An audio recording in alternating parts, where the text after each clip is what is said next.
there's any way that I can help you improve your meditation practice.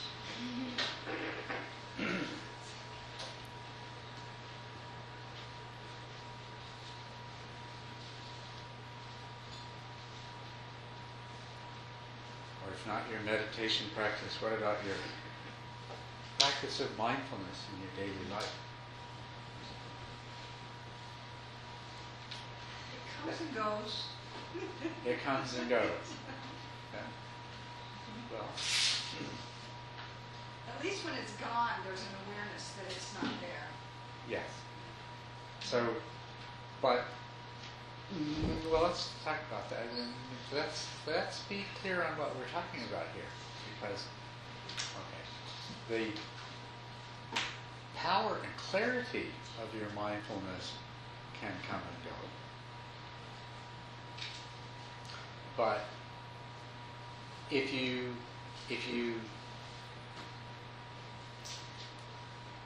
know it's not there, if you know the power and clarity is not there, then you're still being mindful. Right? So in that case, I'd say it's not coming and going. It's just waxing and waning. But it's usually after whatever the event has happened that I realize that wasn't very mindful. Oh, yeah. See, so it's After the fact. Okay. Yeah, okay. Good. I have a whole bunch of family in town right now this week, and it shows up. That does it more than anything else. You can have perfect mindfulness, perfect virtue, and have mastered all feelings of ill will and everything else. Then get together with the people you grew up with. Get together with your family. Yeah. The Buddha did that after he was enlightened. A couple of years after he was enlightened. A couple or maybe, I can't remember exactly. It must have been probably more like 4 or 5 years after he was enlightened, because his son, Rahula, was old enough for him to interact with the Buddha. That was the test. That's when the Buddha knew he was really enlightened. When he went home.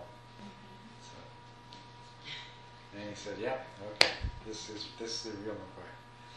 So you have family visiting, and so you have that experience after that. But see, that's wonderful to even be able to recognize in reflection afterwards that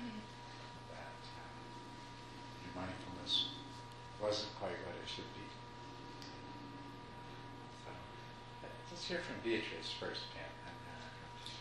No, but I'm having some difficulty with mindfulness. You're having difficulty? In general, and you have given me some specifics, but and at the end of the day, I sit down and reflect on my day, and I'm gone most of the time. I'm just gone. Yeah. And it's generating frustration and. Okay, well, let's talk about that specifically, okay?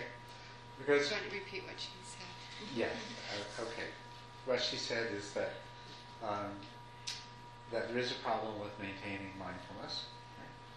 That there's large parts of the day when you reflect on it, you realize that you weren't mindful. Okay. And so what I'd like to do is to look at how that reflection happens for you. You sit down and you say, okay, let me reflect, and do you do it chronologically? Do you sort of? I have selected by your advice, from your advice, certain moments of my day in which to remember to be mindful. But I forget. And then at the end of the day I say, okay, so when I was washing my hands, was I mindful? And most of the time I'm gone. Most of the time you're gone. Yeah.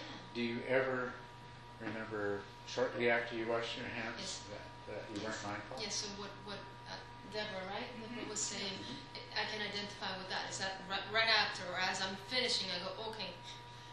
And then what do you do? then I try to be mindful. Okay.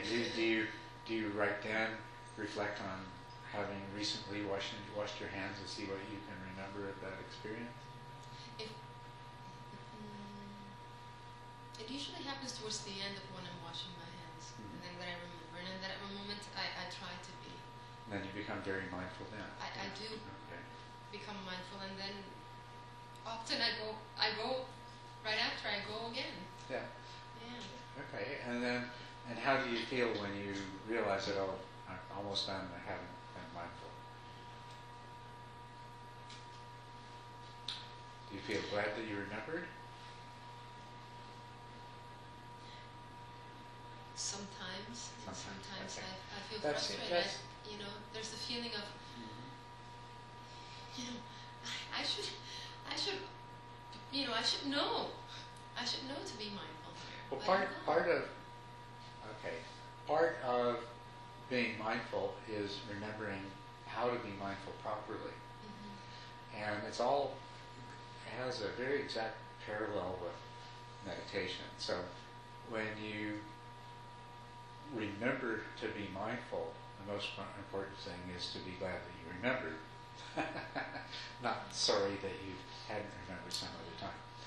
And the same thing's true if you're doing a reflection once a day, is at first remember the times you were successful. That's the first thing. I was asking if you were doing it chronologically or how. It doesn't really matter, but when you sit down to reflect, the first thing, because what's most important is not the times that you weren't mindful, it's the times that you were. The first thing to do is remember those and muster up as much satisfaction as you can, because that you're training your mind. Your mind is this whole crowd of, none of them too bright in themselves, mental processes, but they all like to be patted on the back and they all hate to be kicked. So that's how you treat them. So the first thing you do is you congratulate them and pat them on their head for all the times that they did what they were supposed to. So all those times that you were mindful, that's the most important thing to remember. And then you can think about the times that you weren't mindful, but how you think about them is really important. How you want to think about them, what you can do is you can imagine yourself having been mindful at the time. Or maybe you can just have the resolve, the commitment that, tomorrow when I'm doing that, I'm going to be mindful of it. Now, trying to be mindful at particular times with particular activities is just like a really simple aid to get you to form a habit. Right? And if it's not working, then we might try to find some other thing to help act as a key. So now it sounds to me like that might have been working to a degree if you fairly frequently become mindful partway through washing your hands. So it sounds like it is working, and maybe with putting a little more positive spin on it, it might work better. But it may be that it's a little bit too trivial and meaningless an activity. I don't know this. I'm just speculating. But what you can do is experiment. It's your mind. You can experiment with it. You can try different things. So what you might, if you reflect on the times that you were and weren't mindful during the day, you might find the answer there. In your reflection, you might notice that there were other times that you were mindful. And you might say to yourself, aha, maybe that's more the kind of situation to help remind me to be mindful. Now, another thing that's really important is if you remember to be mindful and you're washing your hands, is to stay mindful. You dry your hands and you're mindful of that. You walk away, you're mindful of that. You talk to somebody, you're mindful. try to stay mindful as long as you possibly can. It's like remembering the meditation object. You bring your mind back to it. Now you want to try to stay there. And the best way to stay there is to be aware that, yes, I'm still in the meditation object. Yes, I haven't lost it yet. Oh yeah, I'm still there with it. So it's the same thing with being mindful. Okay, all right, I'm being mindful of this. The other thing we'll add to this that's very important is, why are we being mindful? Just for the sake of being mindful? We're being mindful because where we want it to take us to is a deeper understanding. We want to see things as they really are. We want to understand ourselves. We want to understand everything the way it really is. So that's where we're going with it. And so to be mindful of the movements and the sensations and everything as you wash your hand it's an exercise. It's like, lifting weights. It's working the mindfulness muscle. But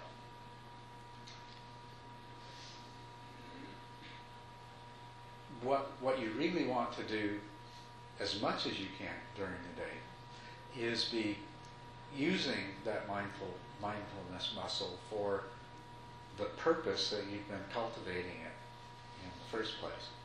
And that too will make it stronger. So where it's most important is that you're being mindful of the thoughts and the mental states that are occurring throughout the day, and the effect that they have on you, how they make you feel physically and mentally, how they make you behave, what intentions that arise out of them, and the speech that they cause and the actions that they cause. And also, you want your mindfulness to be continuous. So if your mindfulness is continuous, you're also going to become aware of consequences and making those connections. So if a particular mental state arises in the morning and you say something as a result of that, you may see the consequence of it in the afternoon. And you want your mindfulness not only to notice the arising of the consequence, but to make the connection of, oh yeah, this is the result of that. And it could be a good thing, or it could be a troublesome thing. I mean, what happened in the morning could have been, you could have praised somebody for something, and then you got a karmic result that afternoon. Or you could have said something nasty, and you got a result. But it doesn't matter. Absolutely doesn't matter. What matters is that you begin to be sufficiently continuously mindful so that the relationship between these temporally separated events begins to be known to you.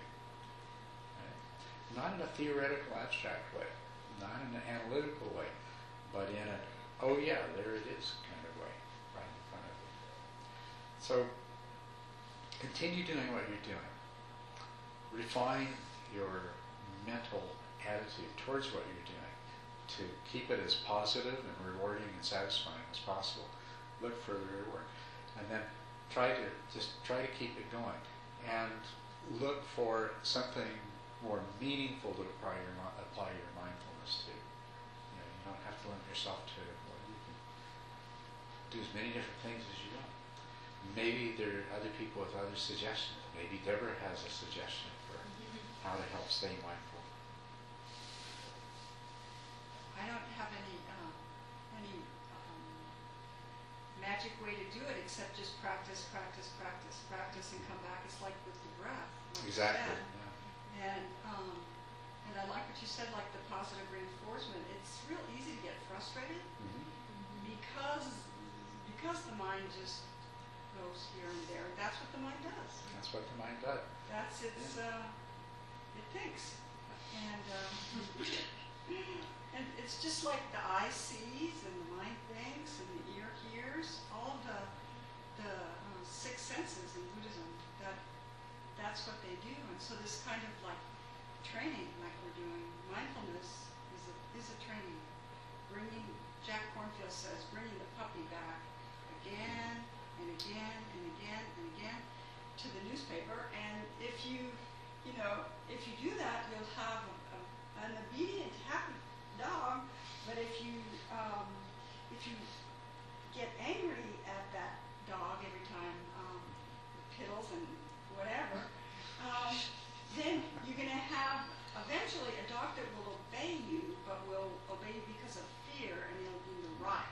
Right. So it's anti-neurosis, this thing we're doing here. That's right. Thank you. And whenever you get up from your meditation, you've been sitting there for however long it is practicing being mindful, keep that mindfulness for as long as you can. Afterwards, just keep it going. Okay?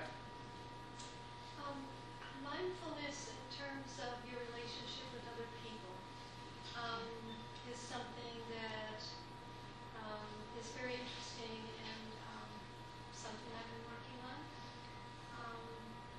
Maybe you'd like to say something about this.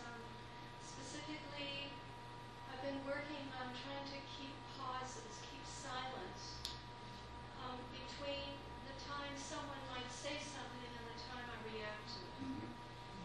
There seems to be something magic that happens in those nanoseconds sometimes. Just a pause. That seems to things resolve in a way that my mind hadn't even come up with before I would blurt out something. So could you speak to the importance of silence and time? Can you repeat Could what I she speak said? to that pause that you can introduce between when something happens or somebody says something and when you react or respond to it? Yes. Thank you for noticing that, and thank you for asking about it. It is something very important. What happens, I've talked to you at different times about the fact that we think there's a self in here that's deciding what to do and what not to do.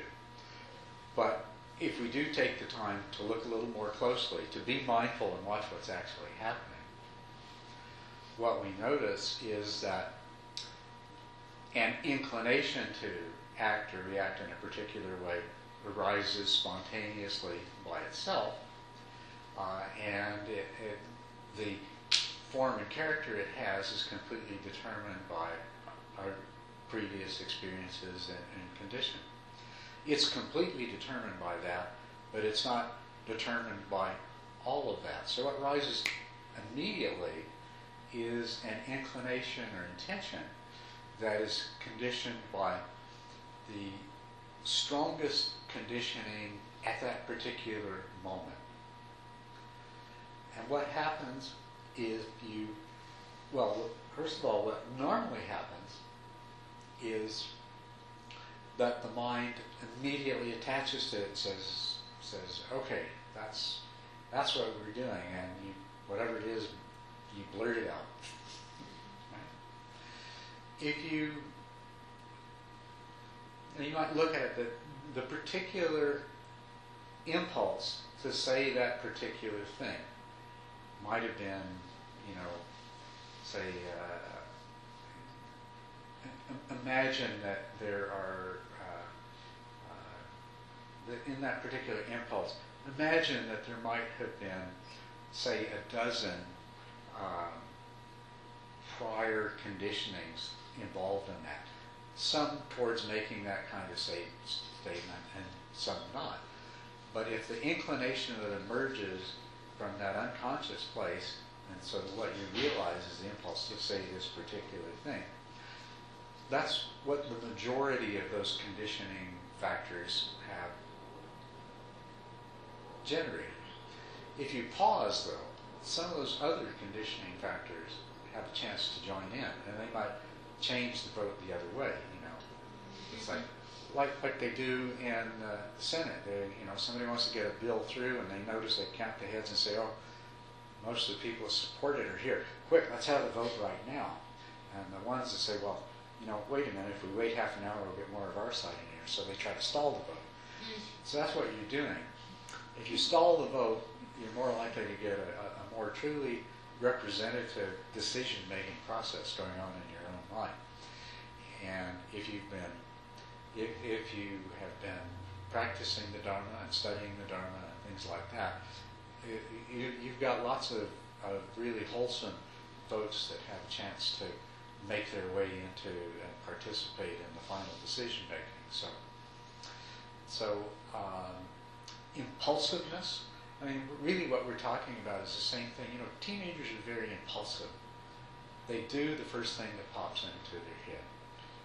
Later on, we get older and we feel like doing the first thing that pops into our head, but we are wise enough to wait and see what other thoughts might pop into our head as well. And so really, it's you're giving your mind the chance to do that same thing. That's the value of that pause. In terms of your action, the other value of that pause is, what are you going to do, well, in that time? Well, what you can do in that time is be mindful of your own mind and just watch what's going on. Oh yeah, this is the emotion that arises, you know. And most importantly, remember that you are not that emotion.